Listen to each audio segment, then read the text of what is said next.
여러분 안녕하십니까? 사이언스투데이입니다. 이재명 대통령의 아랍에미리트 순방과 함께 양국이 인공지능과 에너지, 방위산업 등 다양한 과학기술 분야에서 협력하기로 했습니다. 첨단 분야에서 양국이 시너지를 내 세계 최강국으로 함께 성장하는 모멘텀을 찾을 수 있기를 기대해봅니다. 오늘의 주요 뉴스입니다.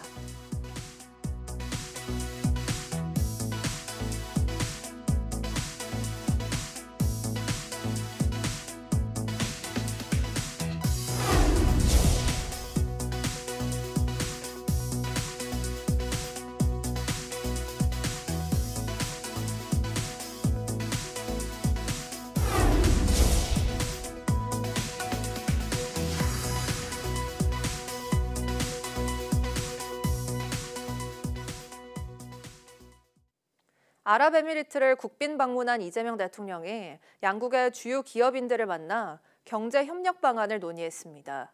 특히 두 나라의 100년 동행을 위한 미래 파트너십의 방향을 제시했습니다. 강진원 기자입니다. 이재명 대통령과 칼리드 아부다비 왕세자 등 한국과 아랍에미리트의 핵심 인사 50여 명이 한자리에 모였습니다. 이재용 삼성전자 회장과 정의선 현대차그룹 회장, 김동관 한화그룹 부회장 등 국내 주요 그룹 총수들도 아부다비로 날아왔습니다. 이 대통령과 무함마드 UAE 대통령의 정상회담을 계기로 마련된 경제인 간담회에 참석한 겁니다. 이 자리에서 이 대통령은 양국 경제 협력의 중요성을 강조하며 정부 차원의 지원 의지를 피력했습니다. 저와 한국 정부는 혁신과 지속 가능성, 공동 번영을 위한 양국 기업인 여러분들의 노력에 지원을 아끼지 않겠습니다. 특히 인공지능 등 첨단 산업과 청정에너지, 방위산업, 그리고 문화와 음식으로 대표되는 소프트파워 등 한 UAE 공동선언에 담은 내용을 거듭 강조했습니다. 100년 동행을 위한 미래 파트너십의 방향을 제시한 거란 평가가 나오고 있습니다. 우리 기업들도 화답했습니다. 양국은 지속적인 에너지, 인프라, 국방 협력을 통해서 서로가 가장 신뢰하는 파트너가 되었습니다. 두 나라 사이의 훈풍을 발판 삼아 새로운 오일머니를 잡을 기회가 더 활짝 열리길 기대하는 분위기입니다. 현지에 파병된 아크 부대 장병들을 만나 격려한 걸 끝으로 2박 3일 동안 이어진 이 대통령의 UAE 국빈 방문 일정은 마무리됐습니다. 무함마드 대통령을 만났는데 우리 아크 부대에 대해서 칭찬도 많이 하고 기대도 매우 많이 하는 걸 느꼈습니다. 이 대통령은 두 번째 중동 순방국인 이집트에선 올해 수교 30주년을 맞은 양국 관계 발전 방안 등을 모색할 예정입니다. 아부다비에서 YTN 강진원입니다. 산업통상부는 이재명 대통령 내외의 아랍에미리트 국빈 방문을 계기로 UAE와 경제-산업 협력 확대 방안을 논의했습니다. 김정관 산업부 장관은 술탄 아흐마드 알 자베르 UAE 산업첨단기술부 장관 겸 아부다비 석유공사 사장과 만나 양국 협력 방안을 협의했습니다. 알 자베르 장관은 첨단 제조와 석유산업, 청정에너지까지 세계 전략산업 분야에서 한국과 협력 확대 의지를 표명하고 양국의 대표적 에너지 협력 사업인 석유 공동 비축 규모 확대를 제안했습니다.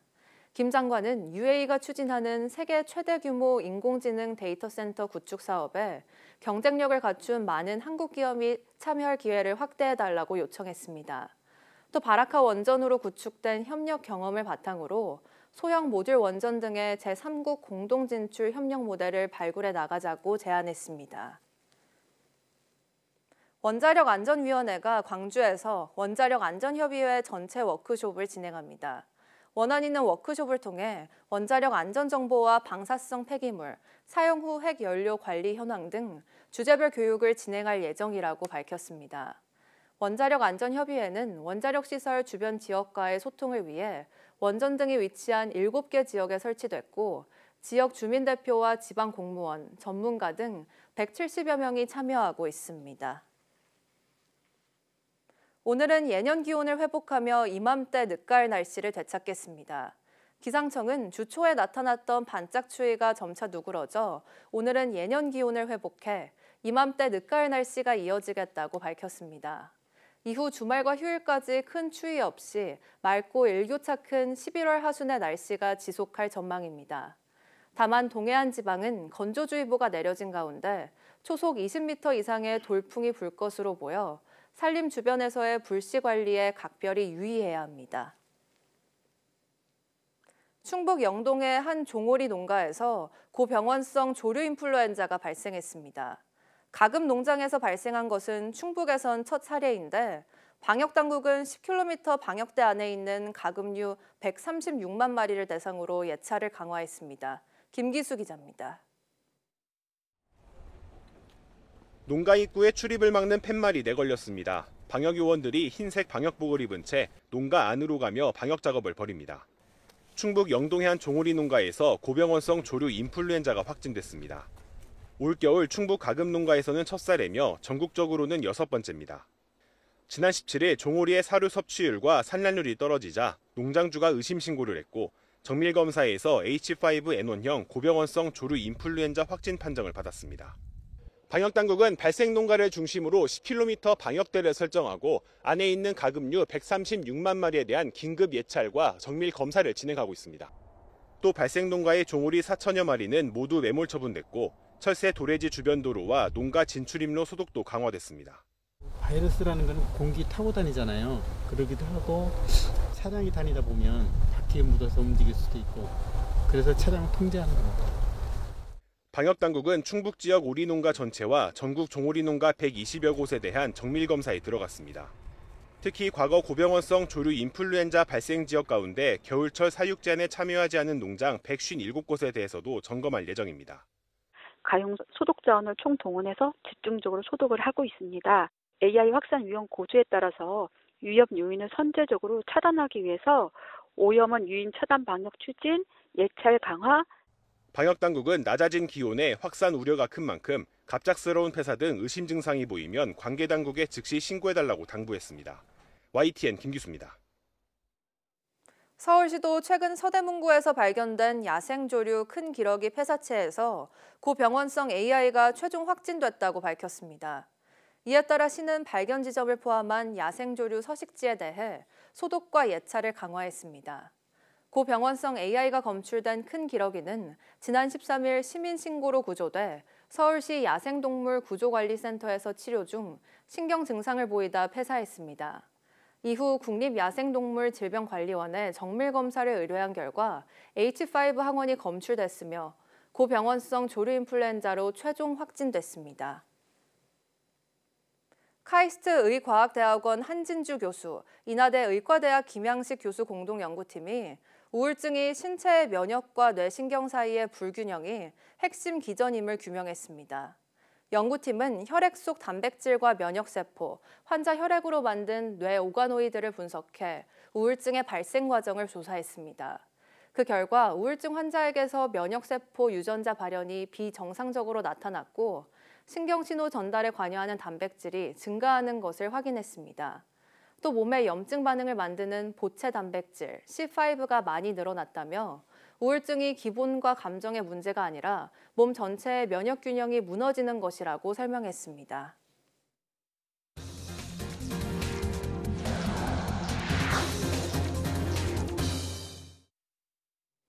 사우디 빈 살만 왕세자가 미국을 방문 중인 가운데 일론 머스크가 이끄는 xAI와 엔비디아가 사우디 인공지능 인프라와 슈퍼컴퓨터 투자 계획을 밝혔습니다. 사우디의 AI 인프라 투자가 본격화되는 가운데 미국의 대표 첨단 기업들이 중동의 인공지능 패권 경쟁에 직접 합류하는 모양새입니다. 워싱턴에서 신윤정 특파원이 보도합니다. 워싱턴 케네디 센터에서 열린 미 사우디 투자 포럼에서 일론 머스크 xAI CEO와 젠슨 황 엔비디아 CEO가 나란히 등장합니다. 두 최고 경영자는 사우디 국부 펀드가 지원하는 AI 기업 휴메인과 협력해 사우디에 500메가와트 데이터 센터를 건설한다는 계획을 발표했습니다. We're doing xAI and the Kingdom of Saudi Arabia are doing a Humane 500 megawatts, starting with 50 megawatts phase 1. 팡 CEO는 매출이 약 0빌리언 달러 수준의 신생 기업이 일론 머스크의 데이터 센터를 짓게 돼 출발부터 차트를 벗어나게 됐다며 이번 프로젝트가 파격적이란 점을 강조했습니다. 그러면서 엔비디아는 휴메인과 함께 양자 컴퓨터 시뮬레이션을 위한 슈퍼컴퓨터 구축도 진행한다고 밝혔습니다. 팡 CEO는 AI의 미래를 설명하며 과거 컴퓨팅은 검색 기반이었지만 앞으로는 고유한 콘텐츠를 생성하는 시대가 될 거라는 구상도 밝혔습니다. Based on the context, based on the circumstance, based on who you are, based on the problem you asked, based on your prompt, it will generate unique content for you. 도널드 트럼프 미국 대통령과 빈 살만 사우디 왕세자는 전날 백악관에서 열린 양자회담에서 사우디가 미국의 AI 기술에 접근할 수 있도록 하는 AI 양해각서를 체결했습니다. We ask about the AI and the chips. Saudi Arabia have a huge demand of a huge need of computing power. 미국과 사우디의 이번 협업은 새로운 시장으로서 중동 시장 접근성을 확보하려는 미국 기술 기업들과 중동 지역 AI 주도권을 확보하려는 사우디의 전략이 맞아떨어진 것으로 보입니다. 전문가들은 이번 협업이 단순한 투자를 넘어 중동 AI 생태계에서 미국 기술 기업들이 어떻게 자리 잡을지 보여주는 시험대가 될 거란 평가를 내놨습니다. 워싱턴에서 YTN 신윤정입니다. 인공지능, AI 산업의 대표 주자인 엔비디아가 3분기에도 시장의 기대를 웃도는 실적을 발표했습니다. 다만 엔비디아 AI 칩의 감가상각 문제는 AI 산업의 지속 가능성과 연결돼 있어서 앞으로 AI 거품론을 판가름할 분수령이 될 전망입니다. 뉴욕에서 이승윤 특파원입니다. 뉴욕 증시의 호황을 이끌어온 AI 산업의 대표 주자 엔비디아가 3분기에도 기대 이상의 실적을 발표했습니다. 엔비디아는 8월에서 10월 570억 달러, 우리 돈 83조 원의 매출을 올렸고 1.3달러의 주당 순이익을 기록했습니다. 이는 시장 전망치인 매출 549억 달러, 주당 순이익 1.25달러를 모두 웃도는 수치입니다. 이번 발표는 AI 거품 우려와 엔비디아 GPU, 그래픽 처리 장치의 사용 기간과 감가상각 방식 논란이 시장을 흔드는 시점에 나왔습니다. Many are questioning at this point in time how much longer can the AI infrastructure spend continue. They're questioning the excessive valuations of some of these tech companies that are associated with the AI revolution. AI 칩 감가상각은 고가의 AI 장비를 한 번에 비용 처리하지 않고 장비가 쓰이는 기간에 맞춰 나눠서 회계 처리하는 것을 의미합니다. GPU의 수명이 예상보다 짧거나 길면 AI 관련 기업들의 비용 구조와 수익, 나아가 주가와 대출 금리에까지 영향을 줄 수 있습니다. 현재 대규모 AI 데이터 센터를 운용하는 마이크로소프트 등 하이퍼스케일러 기업들은 엔비디아 AI 칩의 회계상 사용 예상 기간인 내용 연수를 최대 6년으로 잡고 있습니다. 하지만 사용 기간이 2년에서 3년에 불과할 경우 AI 인프라 구축 비용 계산 전체가 달라질 수 있다는 지적이 제기되고 있습니다. 뉴욕 증시에선 AI 칩의 감가상각 문제가 앞으로 AI 인프라 투자 전략과 기술주 전반의 방향성을 결정짓는 중요 시험대가 될 것으로 보고 있습니다. 뉴욕에서 YTN 이승윤입니다. 일론 머스크가 이끄는 전기차 업체 테슬라가 로보택시 전용 자율주행차로 개발 중인 사이버캡의 판매 허가를 규제 당국으로부터 받지 못했다고 미국 경제매체 포브스가 보도했습니다. 포브스는 테슬라가 미국에서 사이버캡을 출시하는 데 필요한 규제 면제 조치를 받지 못했으며 아직 신청조차 하지 않았다고 전했습니다. 사이버캡은 자율주행 전용 차량으로 개발돼 일반적인 자동차에서 필요한 운전대와 페달을 장착하지 않은 형태로 설계됐습니다. 미국의 연방 자동차 안전 기준은 자동차 제조사가 차량에 장착해야 하는 필수 장비 유형을 규정하고 있어 운전대와 페달이 없는 차량을 출시하려면 미국 도로교통안전국의 승인을 받아야 합니다. KT가 해킹 사고를 숨기기 위해 서버를 폐기했다는 의혹과 관련해 경찰이 강제 수사에 나섰습니다. 보안 책임자까지 형사 입건했는데 고의성 입증이 관건입니다. 정영수 기자의 보도입니다. 건물 안에서 파란 박스를 든 수사관들이 줄지어 나옵니다. 피해 규모 축소하거나 은폐하려는 지적 나왔는데 그거 관련해서 확보하신 자료 있으세요? KT가 해킹 사실을 숨기려 고의로 서버를 없앴다는 의혹을 수사하는 경찰이 압수수색에 나섰습니다. 서버가 있던 방배 사옥은 물론 판교 사옥 등 3곳에 수사관 20여 명이 투입됐습니다. 경찰은 KT 판교 사옥 9층에 위치한 정보보안실에 수사관들을 집중 투입했는데요. 이곳은 KT 내부 보안을 총괄하는 부서로 전해졌습니다. 지난 8월 미국의 보안 전문 매체는 중국이 배후로 추정되는 해킹 조직이 KT의 고객 원격 상담 시스템 서버를 해킹했다고 보도했습니다. 정부 조사가 시작되자 KT는 해킹 사실이 없다며 구형 서버 서비스를 예정보다 빨리 종료했다고 설명했습니다. 하지만 이미 지난 7월 한국인터넷진흥원으로부터 해킹 정황을 전달받은 사실이 뒤늦게 드러났고 증거를 없애려 서둘러 서버를 폐기했다는 의혹이 제기됐습니다.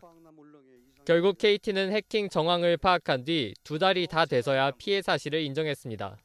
기억하려면 중간 보고 7월 22일에 제가 정부는 민관 합동조사 결과 KT가 서버를 폐기하고 시점을 허위로 보고하는 등 정부 조사를 방해하려는 고의성이 있다고 보고 지난달 초 KT를 수사 의뢰했습니다. 입건 전 조사를 이어오던 경찰은 최근 혐의점을 포착하고 강제 수사에 착수했는데 보안 최고 책임자인 황태선 KT 정보보안실장까지 공무집행방해 혐의로 입건했습니다. 고의성 입증이 관건으로 경찰은 확보한 자료를 토대로 KT가 언제 해킹 사실을 인지했는지와 이후 조치 과정을 확인할 방침입니다. YTN 정영수입니다. 어제 저녁 전남 신안 장산도 인근 해상에서 승객과 선원 267명을 태운 대형 여객선이 좌초됐습니다. 해경이 승객을 모두 구조해 인명피해는 없었지만 27명이 가벼운 부상을 입어 치료를 받고 있습니다. 나현우 기자입니다. 칠흑같이 어두운 바다, 2만 6천 톤에 달하는 대형 여객선이 무인도 위로 얹혀 있습니다. 제주에서 출발해 목포로 향하던 퀸 제누비아 2호가 전남 신안 장산도 앞 무인도에 좌초됐다는 신고가 접수된 건 저녁 8시 17분. 배에는 승객 246명과 승무원 21명을 합쳐 모두 267명이 타고 있었습니다. 크게 놀랬죠. 배가 들이받아보니까 그래요? 넘어진 사람 있고 별 사람 다 있었어. 해경은 경비함정과 구조정 20여 척과 항공기를 동원해 구조에 나섰습니다. 승객들에게는 구명조끼를 착용하도록 하고 경비정에 옮겨 태워 목포로 이송했습니다. 사고가 난 지 3시간여 만인 밤 11시 27분 탑승자 전원이 모두 구조됐습니다. 다만 좌초 당시 큰 충격에 허리 통증을 느끼는 등 승객 27명이 부상자로 분류됐습니다. 분산 투숙하고 있는 인원 중에 혹시 건강 상태가 악화된다든지 해서 병원에 더 방문할 수 있는 인원은 발생할 가능성도 있습니다. 좌초된 선박이 침수로 이어지지 않아 인명피해는 면했지만 자칫 대형 사고로 이어질 뻔한 아찔한 상황이었습니다. 사고가 난 선박은 선사에서 동원한 예인선 4척에 의해 암초에서 벗어났습니다.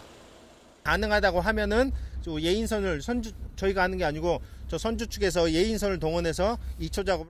해경은 여객선 선원들을 대상으로 본격적인 사고 원인 조사에 돌입할 계획입니다. YTN 나연호입니다. 여객선이 좌초된 섬은 애초 예정된 항로에서 일부 이탈해 있는 지역으로 나타났습니다. 항해사는 물론 항로를 살폈어야 할 관제 측 책임은 없는지 따져봐야 한다는 목소리도 나옵니다. 박희재 기자가 보도합니다. 제주에서 목포로 향하던 여객선은 출항 3시간 40여 분 만에 전남 신안군에 있는 한 돌섬 족도에 좌초됐습니다. 해당 여객선이 하루에 2차례 오가는 평소 항로에서 벗어난 지역입니다. 해경 관계자는 YTN과의 통화에서 실제 사고 여객선이 항로에서 0.1해리 180m 정도 이탈한 것으로 확인했다고 전했습니다. 해경은 수사 전담반을 꾸려 항로 이탈 경위와 관련해 모든 가능성을 열어놓고 원인을 파악하겠다는 입장입니다. 항로를 좀 이탈했다는 가능성에 대해서도 조사하고 계시는 그 부분들은 모든 가능성을 열어놓고 철저하게 조사하고 조치하도록 하겠습니다.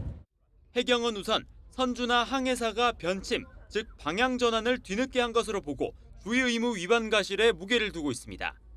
사고가 난 항로는 다른 곳보다 좁은 협수로로 자동 항법 장치 대신 특히 주의를 기울여 수동 운전하는 지역이란 게 해경 측 설명입니다. 족도에 있는 그 항해는 연안이라서 협수로에 해당됩니다. 그 주의 깊게 항해가 되는 그런 항로가 되겠습니다.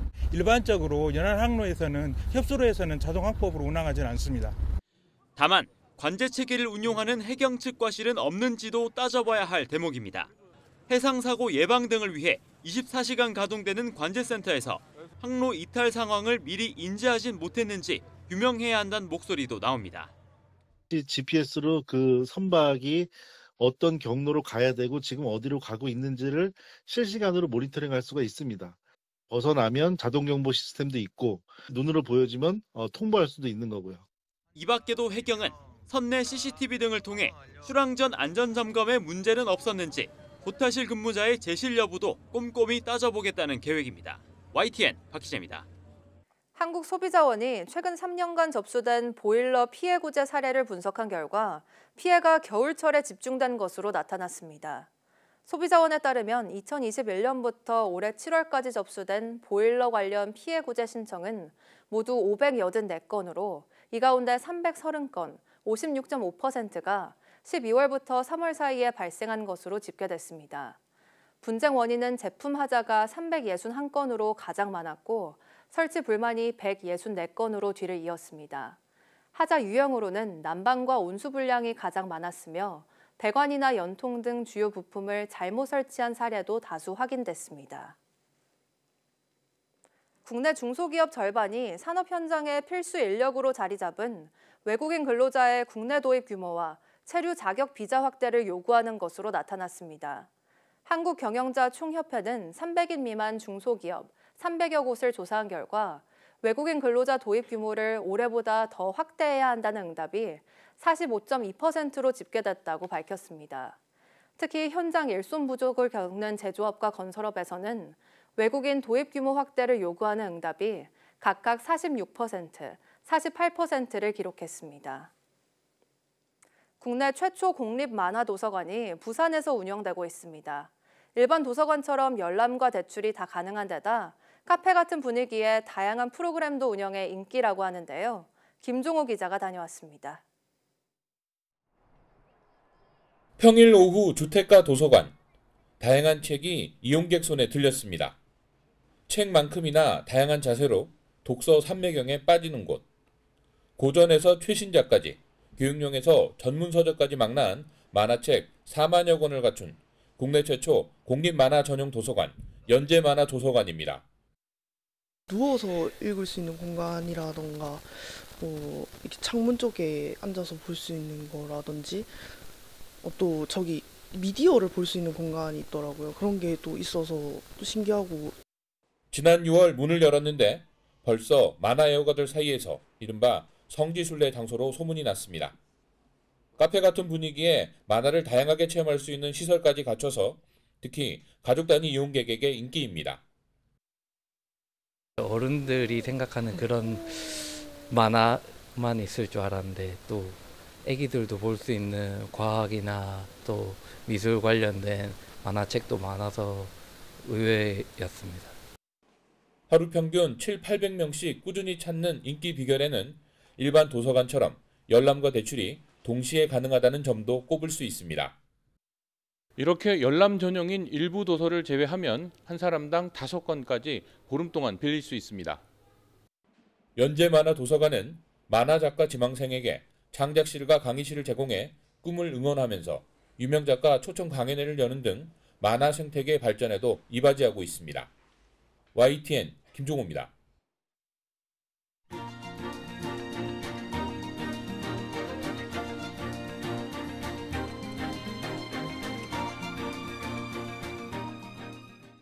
(11월 20일) 오전 사이언스 투데이 마칩니다. 오후 뉴스도 많은 시청 바랍니다. 시청해주신 여러분 고맙습니다.